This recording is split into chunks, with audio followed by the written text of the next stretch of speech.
give me a buzz a couple of days ahead of time. I'll meet you an hour before the game starts. I meet everybody at Ken Herbeck's place because it's kind of on the main level that everybody can get to. It's behind home plate, gate 14. And I'll meet you there and I'll give you an hour tour. Okay? I really mean that. That's what I love to do on game days because by an hour before the game, I don't have anything to do. And I've already talked to the umpires and said, I might want this, I might want this, I might want this. I've got my people doing what my people do. I've got an area in center field that used to have trees, and one of my responsibilities, yeah, they bothered the Twins batters, but their average actually went down when they moved the trees. And we should put it back in and try again. That's serious. The other team's average went up by 6 points, and the Twins have gone down by about 7. And so, I don't know how much it had to do with the trees, but I wish they had them yet. But one of my jobs is I have to make sure there aren't any baseballs in there. Because if the ball goes in during the game, it's called a closed area. So let's say Tommy would hit a home run a few years ago. If the ball went in there and it was the only ball there, they will put a hologram on it. Now that's the sheet I gave you. When you look at the sheet in kind of the upper right-hand corner, that's the size of a hologram. Now what are they? They're little metallic stick-ons that are about 3/4 of an inch long, about a half an inch high. Major League Baseball, to keep integrity in sports memorabilia, Major League Baseball has someone at every Major League game, they pay for it. It's usually a retired police officer, it's a 100% retired police officer. And a good example, you're watching a game, you're at the game, ball goes in the dirt, ump gets it, he rolls it over to the Twins dugout. Ball boy gets it, and he hands it to Mark, who's our #1 guy, and Mark puts one of these holograms. He's got a big roll, peels off the next one, puts it on. It's got 2 letters, 6 numbers. The letters don't mean anything. We're LH, FJ, we've got 3 different possibilities. Puts it on, takes out his palm pilot, little stylus, and punches in FJ 203-309, foul ball, first inning, Joe Mauer off John Lester. And forever, they puts it on the ball. So if you end up with that ball, forever, you dial into and you get a printout. And so then I made a copy of a printout here. If you go into the Major League Baseball website, MLB Authentication, you go into the website and that's the printout you get. It tells you what that number means. So forever, the jerseys that I have up here, if they have holograms on them, all you have to do is say, well, how do you know that? Well, bingo, it comes up. That's how I know it, okay? So we've got this wonderful system of authentication. So that's one of the big things I got to make sure happens. So if I get something from a game, I make sure it has a hologram on it. Sometimes I do it in the clubhouse when they take it off. Joe Nathan got his club record 255th save a couple years ago.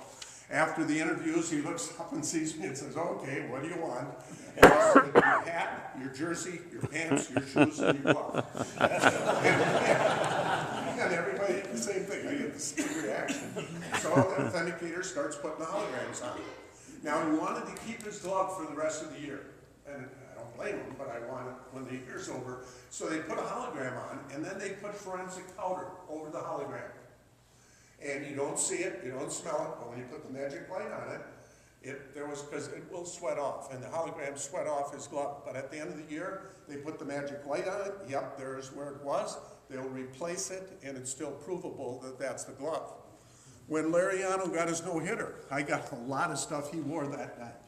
But then I got the idea of all the times I've been to Cooperstown and I've seen displays, somebody had to catch the no-hitter. It just doesn't keep running to the backstop. So I went to Drew Butero, who taught that night, and I made sure I got his hat, his jersey, his pants, his shoes, and the catcher's glove that caught a no-hitter. It's the only catcher's glove I know of displayed any place that caught a no-hitter.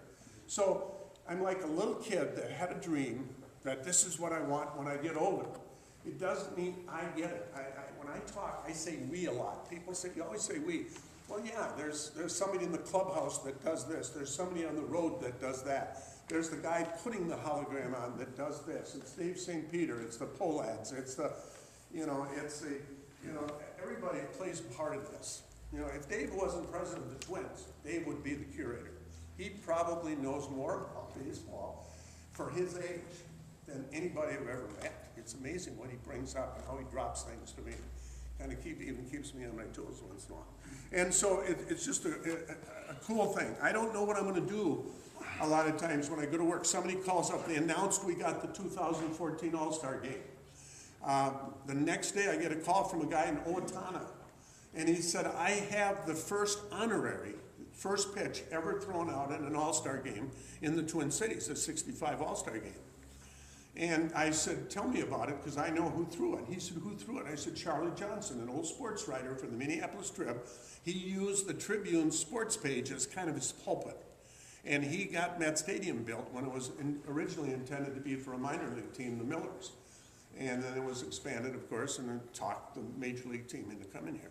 And he said he was my uncle, and he left it to me, and it belongs with you guys. So 3 days later, I'm buying him lunch at Manning's, and the ball is the Twins. 2 days later, after Charlie Walters wrote about that, a guy calls me from Duluth and said, I got the first pitch thrown in the All-Star game. And I said, well, if you've got it, it's the second pitch. And he laughed, and he said, then you know what I'm talking about. And I said, well, tell me what you're talking about. Anybody can claim to have it. And he said, my dad caught Willie Mays' home run. It was the second pitch of the 65 All-Star game. And he said, my dad caught it. And I've got the paperwork to prove it. He's interviewed his pitcher and all that. They didn't have holograms back then, so a lot of it's verbal.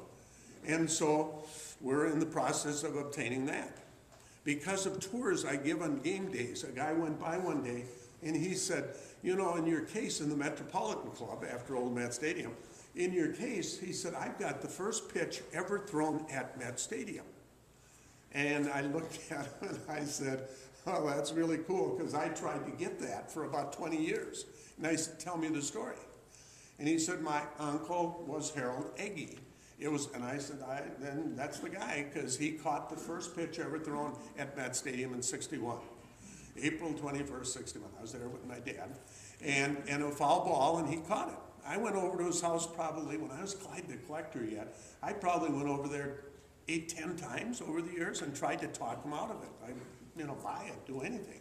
Nope. Well, then he passed away, and Eleanor, his wife, had it and gave it to her nephew, the gentleman that's on the tour. So, a month and a half later, Eleanor, 91 years old, is throwing out the first pitch at a Twins game, that ball, and then we were presented, the Twins were presented that ball, so it's on display.